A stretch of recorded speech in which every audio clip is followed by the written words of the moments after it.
Cancer ರೋಗದಿಂದ ಬಳಲುತ್ತಿದ್ದ ಹಿರಿಯ ವೈದ್ಯರೊಬ್ಬರು ಗುಂಡು ಹಾರಿಸಿಕೊಂಡು ಆತ್ಮಹತ್ಯೆ ಮಾಡಿಕೊಂಡಿರುವ ದುರ್ಘಟನೆ ಶುಕ್ರವಾರ ನಡೆದಿದೆ. ಡಾಕ್ಟರ್ ದಿನೇಶ್ ಲಕ್ಷ್ಮಣ್ ಭಟ್ಕಳ 79 ವರ್ಷ ಆತ್ಮಹತ್ಯೆ ಮಾಡಿಕೊಂಡ ವೈದ್ಯರು. ಅವರು ಮೂಲತಃ ಉತ್ತರ ಕನ್ನಡ ಜಿಲ್ಲೆಯ ಅಂಕೋಲಾ ತಾಲೂಕಿನವರಾಗಿದ್ದು ಹಲವು ವರ್ಷಗಳಿಂದ ವೈದ್ಯಕೀಯ ಸೇವೆ ಸಲ್ಲಿಸಿ ನಂತರ ಬೆಳಗಾವಿಯಲ್ಲಿ ನೆಲೆಸಿದರು. ಸಮಾಜದಲ್ಲಿ ಸರಳ ಹಾಗೂ ಸ್ನೇಹಪರ ವ್ಯಕ್ತಿತ್ವದಿಂದ ಪರಿಚಿತರಾಗಿದ್ದ ಅವರು ಇಂದು ಬೆಳಗ್ಗೆ ಗುಂಡು ಹೊಡೆದುಕೊಂಡು ಆತ್ಮಹತ್ಯೆ ಮಾಡಿಕೊಂಡಿದ್ದಾರೆ. ವೈದ್ಯ ವಲಯದಲ್ಲಿಯೂ ಗೌರವ ಪಡೆದಿದ್ದರು. ಡಾಕ್ಟರ್ ಭಟ್ಕಳ ಅವರು ತಮ್ಮ ಮನೆಯ ಬಾಲ್ಕನಿಯಲ್ಲಿ ತಾವೇ ತಮ್ಮ ಮೇಲೆ ಗುಂಡು ಹಾರಿಸಿಕೊಂಡು ಆತ್ಮಹತ್ಯೆ ಮಾಡಿಕೊಂಡಿದ್ದಾರೆ. ಗುಂಡಿನ ಸದ್ದು ಕೇಳಿ ಮನೆಯವರು ಹಾಗೂ ಸುತ್ತಮುತ್ತಲಿನ ನಿವಾಸಿಗಳು ಸ್ಥಳಕ್ಕೆ ಧಾವಿಸಿದಾಗ ಘಟನೆ ಬೆಳಕಿಗೆ ಬಂದಿದೆ. ಆದರೆ ಅಷ್ಟರಲ್ಲಾಗಲೇ ಅವರು ಮೃತಪಟ್ಟಿದ್ದರು ಎಂದು ತಿಳಿದು ಬಂದಿದೆ. ಅನಾರೋಗ್ಯ ಹಾಗೂ ಮಾನಸಿಕ ಖಿನ್ನತೆಯಿಂದ ಬಳಲುತ್ತಿದ್ದ ಹಿನ್ನೆಲೆ ಈ ಕೃತ್ಯ ಎಸಗಿರುವ ಶಂಕೆ ಪೊಲೀಸರು ವ್ಯಕ್ತಪಡಿಸಿದ್ದಾರೆ.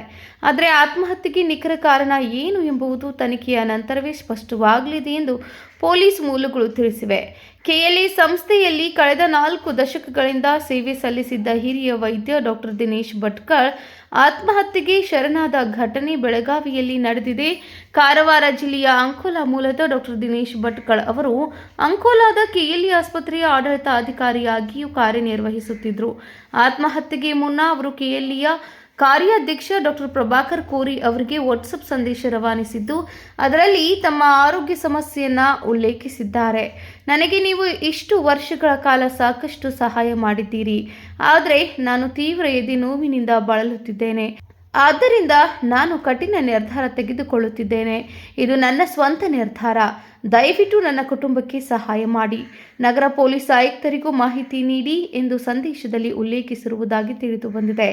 ಇದೇ ವೇಳೆ ತಮಗೆ ಚಿಕಿತ್ಸೆ ನೀಡುತ್ತಿದ್ದ ವೈದ್ಯ ಡಾಕ್ಟರ್ ಕೆರೂರು ಅವರಿಗೆ ಡಾಕ್ಟರ್ ದಿನೇಶ್ ಭಟ್ಕಳ್ ಸಂದೇಶ ಕಳುಹಿಸಿದ್ದಾಗಿ ತಿಳಿದು ಬಂದಿದೆ. ಸಂದೇಶ ಕಳುಹಿಸಿದ ಬಳಿಕ ಅವರು ಗುಂಡು ಹಾರಿಸಿಕೊಂಡು ಆತ್ಮಹತ್ಯೆಗೆ ಶರಣಾಗಿದ್ದಾರೆ ಎಂದು ಪೊಲೀಸ್ ಮೂಲಗಳು ತಿಳಿಸಿವೆ. ಮಾಹಿತಿ ತಿಳಿಯುತ್ತಿದ್ದಂತೆ ಪೊಲೀಸರು ಸ್ಥಳಕ್ಕೆ ಭೇಟಿ ನೀಡಿ ಪರಿಶೀಲನೆ ನಡೆಸಿದ್ದು ಪ್ರಕರಣ ದಾಖಲಿಸಿಕೊಂಡು ತನಿಖೆ ಮುಂದುವರೆಸಿದ್ದಾರೆ. ಭಟ್ಕಳ್ನಲ್ಲಿ ನಮ್ಮ ಕೆಎಲ್ಇ ತನ್ನಲ್ಲಿ ಅಡ್ಮಿನಿಸ್ಟ್ರೇಟಿವ್ ಅಂತ ಕೆಲಸ ಮಾಡ್ತಿದ್ರು ದಿನೇಶ್ ಭಟ್ಕಳ್ ಅವರ.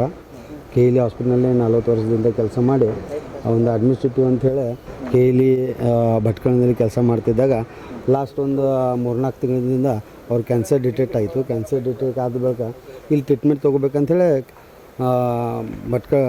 ಅಂಕೋಲಾದಿಂದ ಈ ಕಡೆ ಶಿಫ್ಟ್ ಆದ ಬಳಿಕ ಸಿವಿಯರ್ ಪೇನ್ ಆಗ್ತಿದ್ದೆ ಅವರಿಗೆ ಚೆಸ್ಟ್ನಲ್ಲಿ. ಸಿವಿಯರ್ ಪೇನ್ ಆಗ್ತಿದ್ದೆ ಅಂಥೇಳಿ ತಮ್ಮ ಫ್ರೆಂಡ್ಗೂ ಮೆಸೇಜನ್ನು ಕಳಿಸಿದ್ದಾರೆ ಅವರು. ಹಿಂಗೆ ನಂಗೆ ಸಿವಿಯರ್ ಪೇನ್ ಆಗ್ತಾಯಿದೆ, ನಾನು ಲಾಸ್ಟ್ ಡಿಸಿಷನ್ ತೊಗೋತಾ ಇದ್ದೀನಿ, ಅದ್ರ ಸಲುವಾಗಿ ಏನು ತಪ್ಪು ತಿಳ್ಕೊಬೇಡ್ರಿ ಅಂಥೇಳಿ ಮೆಸೇಜನ್ನು ಕಳೆದು ನಂಗೆ ಅನ್ನಿಸ್ಮಟ್ಟೆ ಅವರು ಹೇಳಿದ ಪ್ರಕಾರ ಮುಂಜಾನೆ 6 ಗಂಟೆ ಆಗಿ ಒಂದು 15 ನಿಮಿಷದಲ್ಲಿ ಶೂಟೌಟ್ ಮಾಡ್ಕೊಂಡು ಡೆತ್ ಆಗಿದ್ದಾರೆ. ವಾಟ್ಸಪ್ದಾಗ ಎಲ್ಲರಿಗೂ ಮೆಸೇಜ್ ಕಳಿಸಿದ್ರು. ಅವರು ತಮ್ಮ ಡಾಕ್ಟರ್ಸ್ ಯಾರು ಟ್ರೀಟ್ಮೆಂಟ್ ಮಾಡ್ತಿದ್ರಲ್ಲ ಅವ್ರು ಮೆಸೇಜ್ ಕಳಿಸಿದ್ದಾರೆ. ಏನಂತ ಕಳಿಸಿದ್ರು? ಅದು ಹಿಂಗೆ ನಂಗೆ ಸಿವಿಯರ್ ಪೇನ್ ಆಗ್ತಾಯಿದೆ, ಚೆಸ್ಟ್ನಲ್ಲಿ ಸಿವಿಯರ್ ಪೇನ್ ಆಗ್ತಾಯಿದೆ, ಆ ಥರ ಸಲುವಾಗಿ ನಾನು ಈ ಡಿಸಿಷನ್ ತೊಗೋತಾ ಇದ್ದೀನಿ, ಹಂಗೇನು ತಪ್ಪು ತಿಳ್ಕೊಬೇಡ್ರಿ, ನಮ್ಮ ಫ್ಯಾಮಿಲಿಗೆ ಹೆಲ್ಪ್ ಮಾಡಿರಿ ಅಂಥೇಳಿ ಬೆಳಗಾವಿಗೆ ಬಂದು ಎಷ್ಟು ವರ್ಷ ಆಗಿತ್ತು? ಅವ್ರು ಬೆಳಗಾವಿನಾಗ ಬಂದು ಮೊದಲು ಬೆಳಗಾವಿನಾಗ ಇದ್ದರು. ಅವರು ಬೆಳಗಾವಿನಲ್ಲಿ ಇದ್ದರು. ಒಂದು 45 ವರ್ಷದಿಂದ ಕೆಎಲ್ಇ ಹಾಸ್ಪಿಟಲ್ನಲ್ಲಿ ಡಾಕ್ಟರ್ ಅಂಥೇಳಿ ಇದು ಮಾಡ್ತಿದ್ರು, ಕೆಲಸ ಮಾಡ್ತಿದ್ರು.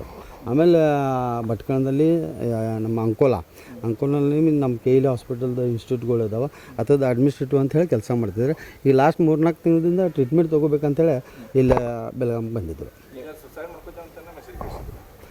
ಮೆಸೇಜ್ ಕಳಿಸಿದ್ರು. ಅಲ್ಲಿ ಟೈಮಿಂಗೇ ಸಿಕ್ಕಿಲ್ಲ. ಮುಂಜಾನೆ ಅವ್ರು ಹೇಳಿದ ಪ್ರಕಾರ 6 ಗಂಟೆಯಾಗಿ 10 ನಿಮಿಷಕ್ಕೆ ಮೆಸೇಜ್ ಕಳಿಸಿದ್ದಾರೆ. ಆಮೇಲೆ ಇಮಿಡಿಯೇಟ್ ಒಂದು 5 ನಿಮಿಷದಲ್ಲಿ ಅವರು ಇದು ಮಾಡಿದ್ದಾರೆ. ಅಂದರೆ ಅಷ್ಟಮಟ್ಟ ಮುಂಜಾನೆ ನೋಡಿರೋದಿಲ್ಲ ಯಾರು ಮೆಸೇಜ್, ಸೊ ಅದು ಡಿಸೈನ್ ಆಗಿದೆ. ಡಾಕ್ಟರ್ ದಿನೇಶ್ ಭಟ್ಕಳ್ ಅವರು ಸುಮಾರು 79 ವರ್ಷ ವಯಸ್ಸಾಗಿತ್ತು. ಅವರಿಗೆ ಲಂಗ್ ಕ್ಯಾನ್ಸರ್ ಆಗಿತ್ತಂತೆ. ಅದು ಪೇನ್ ತಳ್ಕೊಳ್ಳೋದು ಬೆಳಗ್ಗೆ ಹತ್ರ ಮಾಡ್ಕೊಂಡಾರ ಅಂತಂದೇಳಿ ಶೂಟ್ ಮಾಡ್ಕೊಂಡಿದ್ರಂತೆ ಪ್ರಿಲಿಮಿನರಿಯಾಗಿ ಇದಾಗ್ತಿದೆ. ಬಟ್ ನಮ್ಮದು FSL ಟೀಮ್ ಅದು ಬರ್ತಾಯಿದೆ, ವೆರಿಫೈ ಮಾಡಿ ಮುಂದಿನ ಕಾರ್ಯಕ್ರಮ. ಅವರು ಅವ್ರು 3 ಅಂಕೋಲರು. ಪ್ರಾಕ್ಟೀಸ್ ಮಾಡ್ತಿದ್ರು ಸರ್? ಎಲ್ಲಿ 79 ಇಯರ್ಸ್ ಏಜ್. ಇಲ್ಲಿ ಕೆಎಲ್ಇ ಇದ್ದಾರೆ ಬೆಳಗಾವಿಯಲ್ಲಿನೂ ಕೂಡ ಸುಮಾರು 40 ವರ್ಷ ಇಲ್ಲಿ ಡಾಕ್ಟರ್ ಇದು ಮಾಡಿದರು.